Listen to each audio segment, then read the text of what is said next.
Hello and good morning, everyone.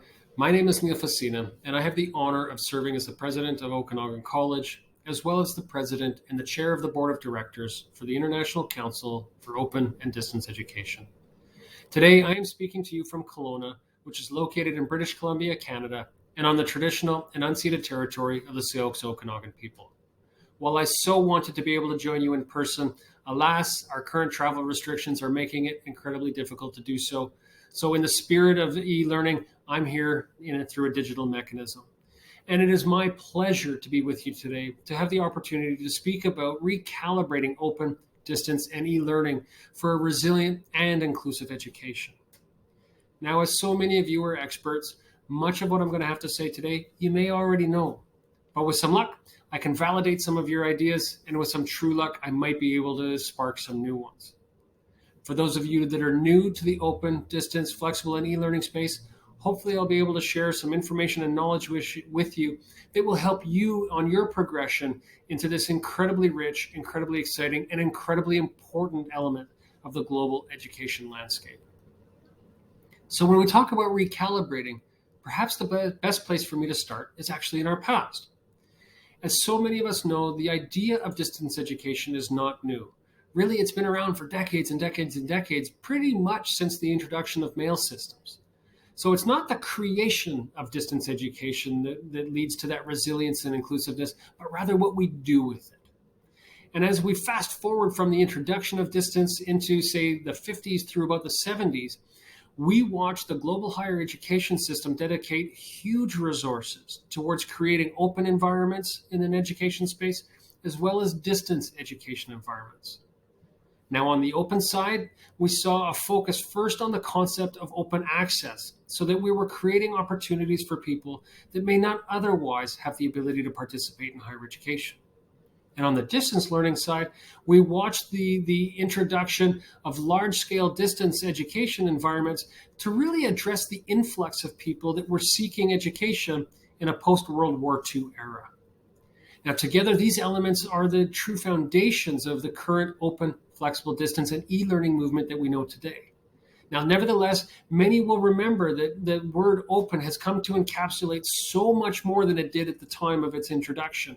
And that's an incredibly important part as we look to the future.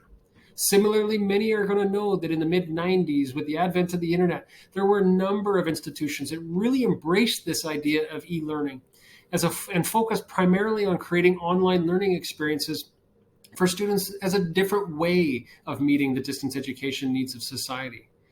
In the years that have come since, we've watched just an explosion of new technologies, an explosion of adoption, and really, again, that forms the basis for us to even question the idea of recalibration to be able to look to a positive future. But let's look again just a little bit less in our past, into the 2000s. As we entered the 2000s, we saw the open, flexible, and distance and e-learning movement making great strides. And at the time, not really without challenges. Because while the open, flexible, and distance learning space was being adopted in certain parts of the world so that those jurisdictions could create reach or access at a scale that had been unaccomplishable before, the same open, flexible, distance and e-learning space was under great scrutiny in other parts of the world. Really, it hadn't quite reached a tipping point yet. And remember at the time that many institutions were kind of stuck using rudimentary technology that ranged everything from pen on paper solutions through to basic electronically mediated technologies.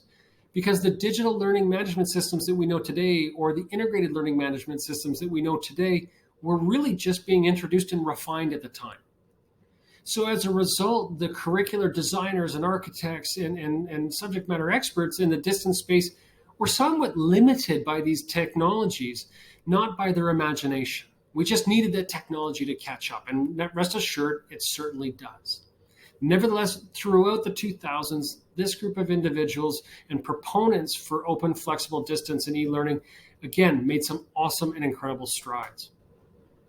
And if we jump to the 2010s, again, we're watching also some awesome, great strides, this time with slightly different challenges. So the challenges during the 2010s were often driven by this false quality criticism. That is, there was this widespread belief that electronic learning environments or digital learning environments simply didn't provide the same quality as a face-to-face or in-person experience. Now, we know that through data that this assumption is false, provided that we design that digital or e-learning experience in a purposeful way. We know that that quality is there. Nevertheless, this quality criticism managed to persist throughout the face-to-face education world during the 2010s. Nevertheless, at the same time, we saw the emergence of new technologies being introduced like cloud computing that made distance and e-learning environments not only more robust, but even more accessible and even more affordable. And despite these cool technologies emerging, really what it did is it presented our community with new challenges. For instance, what did it mean to truly meet demand? By one estimate, we were looking at numbers as high as 167 million new people entering higher education before the year 2030. Now, as the distance education community looked at that number, the thought was, well, man, we can't possibly build face-to-face and in-person physical classrooms fast enough to meet that kind of a demand. So how do we bring technologies to bear in order to create spaces that are truly scalable and truly can meet that demand? Nevertheless, what that did is it triggered yet another challenge and started to ask the questions around what it meant for digital accessibility, what it meant for who had the technology, who had the bandwidth to access and succeed in these new data-rich environments. It was almost like, in this case, the technology now got ahead of the problem, and we needed to be able to solve the problem to be able to bring that technology to bear. So while in the 2000s, we were waiting for technology to catch up, in the 2010s, we were often waiting for the systems and our mechanisms and our design to catch up. Nevertheless, regardless, the same group of people that was pushing and persisting through the 2000s continued to persist in the 2010s to create even better strides, to create an environment that we can actually talk about recalibration today. But perhaps the largest breakpoint that we all were part of hit in 2020, and everyone knows what happens. The global education system was thrust into a world they simply had not considered. What would happen if no one could attend school in person? Almost overnight, millions of learners were displaced from their learning experience, simply because of the lack of resiliency in our global education system. So at the risk of losing an entire generation globally, really distance and e-learning became the only immediately available viable option. The new challenge that we're being faced with then is how do you get everyone online or into an or distance learning experience in just a couple of days? When any good digital or distance educator will tell you that it takes months to create a good digital course.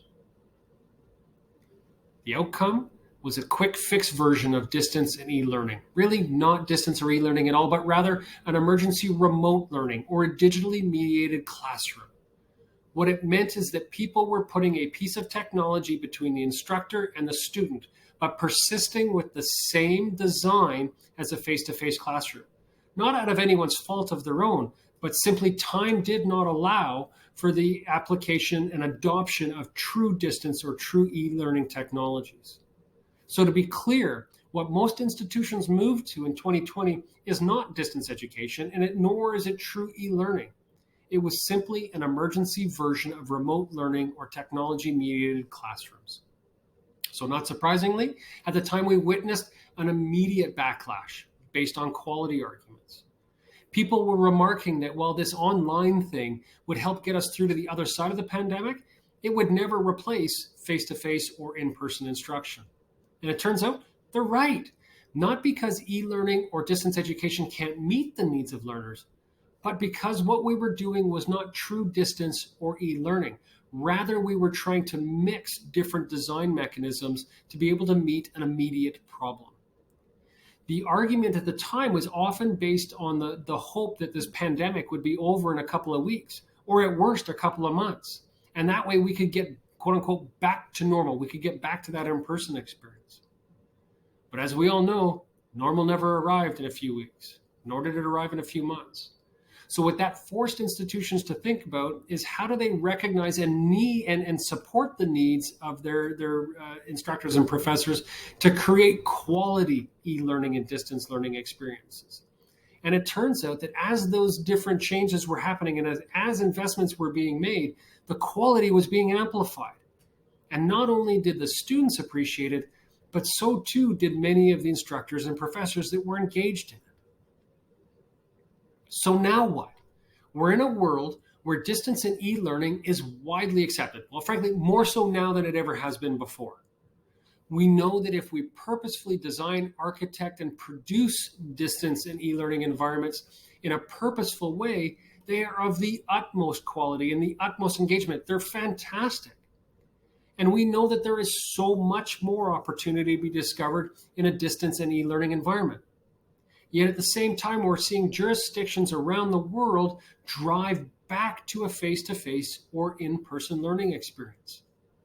And frankly, at this point in our history, we need to stop asking the question of whether or not it's face-to-face or digital or e-learning. Rather, it needs to be a question of how do we maximize face-to-face and e-learning and distance learning. But to truly recognize the potential that is created through distance and e-learning with that context in mind, we need to be able to recalibrate the way we think about it and what the future might actually look like. So to take us down that journey, let me start with another question. Why is it that distance education, and in particular digitally enabled distance education, is so important? Take, for instance, the premise that human potential is equally distributed around the world. The challenge we face is that the opportunity to seize that human potential through education is not evenly distributed around the world. Even more so, we're seeing technology innovations disrupting jobs, organizations, and industries all over the planet. Individuals are needing to learn new things faster, and this includes technical skills as well as transferable knowledge, skills, and abilities. And really, beyond the open, distance, and digitally enabled learning environments, access to, or student access to, and success in higher learning is limited to an incredibly select few. In some cases, it's limited to those that did well in secondary school. In other cases, it's limited to those that don't have employment responsibilities that they would have to give up in order to attend school. In some cases, it's limited to those that don't have caregiving responsibilities for either our youth or our elders. For some, it's limited to those that live close by an institution because they need to travel to the institution to be able to learn. Unfortunately and regrettably, in so many mechanisms, it's because the student does not have the financial means necessary to pay for that education. And even if they could, perhaps their learning style is not best suited to an in-place or a synchronous learning environment. And again, regrettably, one of the highest or largest limitations to in-person learning is the number of seats that are in a classroom. The digital space allows us to dismantle so many of these barriers that are sitting in front of us. So as you're going to hear a little later today about inclusive education, think about the role of digital in unlocking the UN's Sustainable Development Goal number 4, not only in some time in the future, but within our generation. We literally have it in our grasp to be able to create a truly democratized education environment in which anyone, anywhere, who is ready, willing, and able to learn can learn. And more importantly, they can learn on their own terms. We're facing down the opportunity of a world in which the learning environment embraces the diversity of perspective, knowledge, and ways of knowing in a way that empowers individuals, in a way that is meaningful to them and their community. And we can create a higher education landscape in which the best institutions are known for their quality and inclusiveness, rather than their scarcity and exclusivity. As well, you're going to hear today about resiliency. Think about the opportunities that are created in the digital world that will allow us and enable us to make it through not only this pandemic, but the next one. Frankly, education should never have to stop because a classroom cannot be used. You're going to hear about youth engagement. Think about the opportunities that are created through digital and e-learning experiences for people to effectively learn throughout their entire life, from childhood to their senior years. And think about the idea of sharing resources that you'll also hear about later today. Enablements through digital and e-learning technologies allow us to share those resources, not locally, not regionally, but globally. We've got an opportunity to have a global impact from a local place. To get there, however, we need to think bigger than we already are. We need to recalibrate our own thinking towards the art of the imagination and not the art of the possible. Take, for example, what does it mean to be truly learner-centric? We need to be able to recognize that the impact of higher education on the social and economic equality of individuals, regardless of where they are, regardless of where they come from, and regardless of where they want to be. We need to be able to move from selection to inclusion so that everyone has an opportunity. We need to be able to systematically dismantle the intentional or unintentional barriers that stand between learners and their education, and regardless of what segment of the population they come from. So to be truly, truly learner-centric, we need to be able to create universal equal access based on the premise that if an individual can learn, they should have an equal opportunity to learn, regardless of where they come from. Now, this is something that's fairly easy to say, incredibly difficult to create, because we can't just simply sit back and wish it to be true.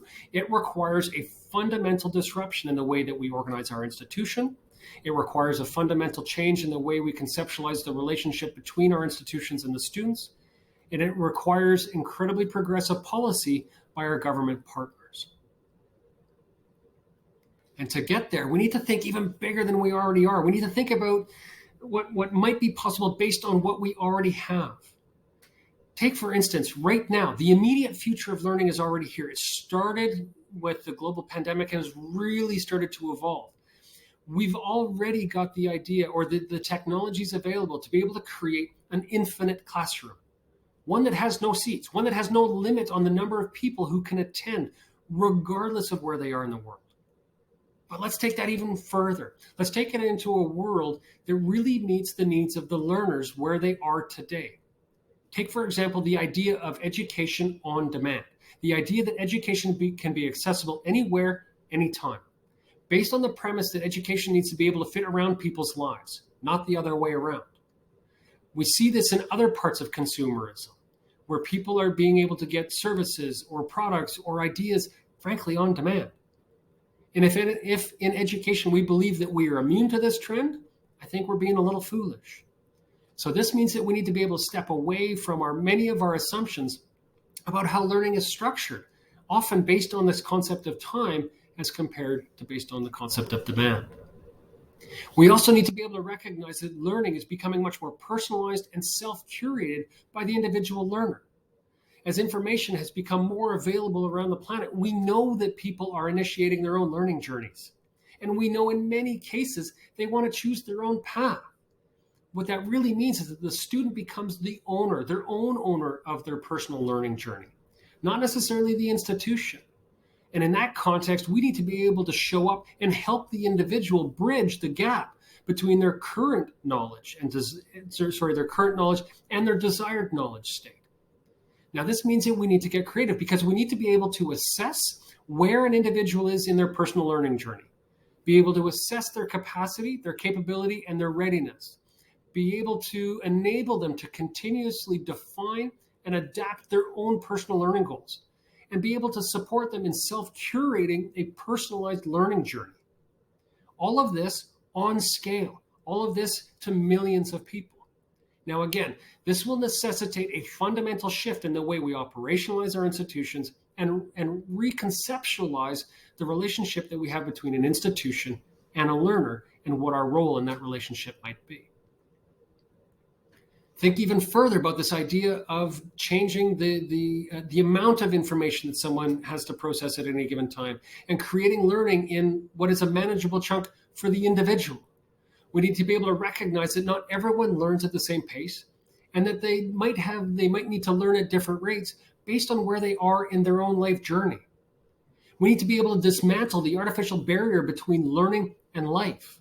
We need to be able to create community integrated learning opportunities where the learner needs them, in the size and the form that best suits them, and in the order that they need them, as well as recognize and assess whether both formal and informal learning opportunities are moving that learner closer to their own personal learning goals. Again, when we're trying to look at this on scale, that requires a fundamental change in the way we operationalize our institutions and reconceptualize the relationship between the institution and the student. Another piece that's on our horizon is the idea and the true embracing of the idea of lifelong and life-wide learning. The question is it relevant to the learner's individual context there and then, throughout their entire life? We know that learners seek opportunities for knowledge and skills in order to improve themselves or their community's social, economic, and cultural fabric. So for some, the credential is a natural progression and a natural endpoint for them. But for others, that credential might actually just be an artifact of their learning experience. But what we need to be able to do is we need to be able to become a lifetime partner. But to do that, we need to be able to create a recognition system that can accommodate individualized learning needs throughout various stages of their life and enable them to be critical consumers, social exchangers, and frankly, active contributors to the knowledge base that we're trying to share with them. Again, fundamental changes to the way we look at the education system and our relationship with the student. Now, beyond getting to the digital, however, we also need to think about the future to the art of the possible in learning. So take, for instance, an example. Today, we know that technology exists to be able to create a digitally enabled hands-on learning experience. With the roles of augmented reality and machine learning, we are now able to create digital simulations that virtualize a work-integrated learning experience. That is, we have got the technology where it's no longer a question about life or learning. It's a question about life and learning being brought together. That technology exists today. But imagine a future technology, imagine a future learning experience where learning is ubiquitous. It is all around us. It surrounds us. We're able to interact with technologies regardless of where we find ourselves in life. In essence, what we've done is we've created a seamless infinite classroom, because that classroom that can accommodate us all is now throughout our entire environment. And when our learning opportunities are completely surrounding us, we are never starved for information. We're always able to create a space in which we're able to further develop ourselves so that we can create a better environment for us and our communities. But imagine when learning is ubiquitous, you might be able to learn on the way to work, learn at work, about work, learning at home with your family or with your community group. Imagine being able to do that throughout your entire life. That is that concept of learning in a ubiquitous world. Are we there yet? No. But do we need to be able to think in that level? Absolutely we do, because if we're not thinking about what is 10 years from now, what is 20 years from now, then we're not stressing our own systems enough to understand how to get there. We don't want to become sort of a victim of our successes today. Now, although the future of learning, we know in part is already here, and we know that some thinking is going to have to be involved to really stretch our environment further. But we need to admit that not everyone is ready, and not all learners are ready, and not all institutions are ready. So how do we get us into that place where we do have a tipping point, where we do take the momentum that is in our world today around the acceptance of digital learning environments and make them proverbially mainstream, make them that true alternative in a learning environment? First, we absolutely need to tackle that quality argument. We need to get past that pervasive assumption that a digitally enabled learning environment has lower quality and interactivity than a face-to-face learning environment. Because we know that when we create it properly, design it properly, and produce it properly, this assumption is just not supported by data. And we need to recognize, and perhaps it's recognizing and working with colleagues to recognize that true digitally enabled learning environments don't try to replicate face-to-face. They're not there as an or, they're there as an and. That is, instead, they try to create the ultimate digital learning experience. It's kind of like comparing live theater to a 3D animated feature film, or comparing Facebook to a Wednesday night book club. If we're going to watch an orchestra, we are expecting a certain form of entertainment that is built on a certain model. When we go to a 3D animated feature, we are again expecting a certain type of entertainment built on a very, very different model than the orchestra. The same might be said about face-to-face and digital learning experiences. When we go to a face-to-face learning experience, we are expecting a learning environment that is based on a specific pedagogical model, a specific design model. Similarly, when we go into a digital world, we're not expecting just a digital version of that. We're expecting a digitally enabled environment. It would be like showing up to that live concert, only to have someone drop a screen down and all the musicians are coming in via Zoom or Microsoft Teams or some other mediated technology. If we showed up to a concert and that was our experience, we'd be disappointed. Kind of like if we showed up to a face-to-face classroom and only saw a screen, we'd be disappointed. Nevertheless, if we saw a 3D animated feature and it was being put on live, chances are we'd be disappointed too, right? We need to recognize that there is different processes that go to creating a true enabled e-learning or distance environment, and there are processes that go to creating a true experience in the face-to-face world. So beyond getting past those incorrect assumptions and embracing both face-to-face and e-learning, we also need to recognize that institutions are going to have a bit of a leadership role to play here. And perhaps part of that leadership role is about creating a groundswell, because we know that those institutions that are going to be able to embrace the digital world, be embracing the technologies, are going to be able to have a true local, regional, and global reach. Because for the first time, they're going to be able to create universal accessibility from anywhere in the world, in a world that has woken up to the idea of digital learning and is embracing the idea of digital learning. So how do we get there? First off, I think it's clear. I've made it quite pointed that we need to rethink how we do things. Because if we're looking to recalibrate the future of distance and e-learning, we cannot assume that the way we do it today is going to be the way we do it tomorrow. So we absolutely have to think about new systems, new approaches. But beyond that, it's going to take partnerships. We are not going to be able to do this alone. On our side as institutions, we've got to recognize that there is an immense role for face-to-face learning, just like there is an immense role for digital or e-learning. And there is also an immense role for a space that sits in between, or that high flex environment, where people are able to navigate between online and in-person learning seamlessly on their own terms. That is an incredible space for development that we haven't yet seen a lot in, because we've been focused on that face-to-face and that digital space. We also need to recognize that the governments are our partners and really truly work with them in order to create progressive policies that will enable us to reach a larger, wider, and more robust audience. We need to be able to work with our technology partners and recognize that the number of technologies that are available to us today greatly exceeds what we might be able to use at any given time. So how do we work with those technology partners to make sure that we're putting together the best suite of technologies that will enable our learning spaces to be the most effective they can? But that, again, takes partnership. We don't have the capability to be building all of these things on our own. And it's also going to take partnerships with other institutions. Like I said, this is not about face-to-face or digital and e-learning. It's about face-to-face and digital and e-learning. So we know that institutions are going to be incredibly good at the face-to-face world. We know that some are going to be incredibly good at the online distance and digital learning environment. And we know that some are going to be good in that high flex space that sits in between. In order to meet the altruistic needs, in order to be altruistic and meet the needs of the learners in society, we need to be able to find those partnerships so that the student is able to decide how to work their way through that path with our support.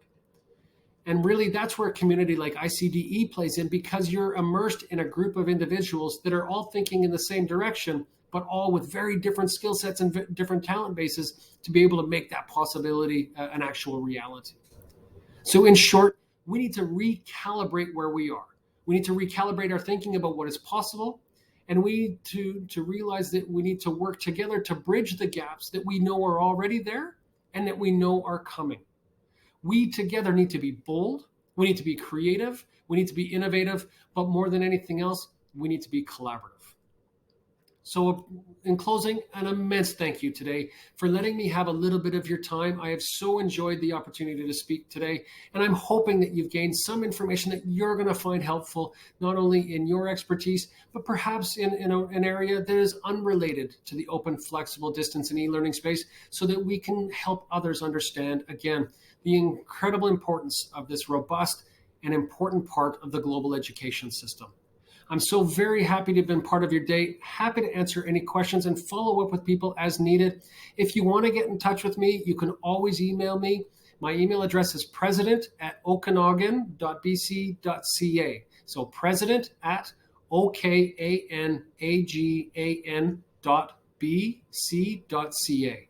With that, take care, everyone, and have a fantastic rest of your day.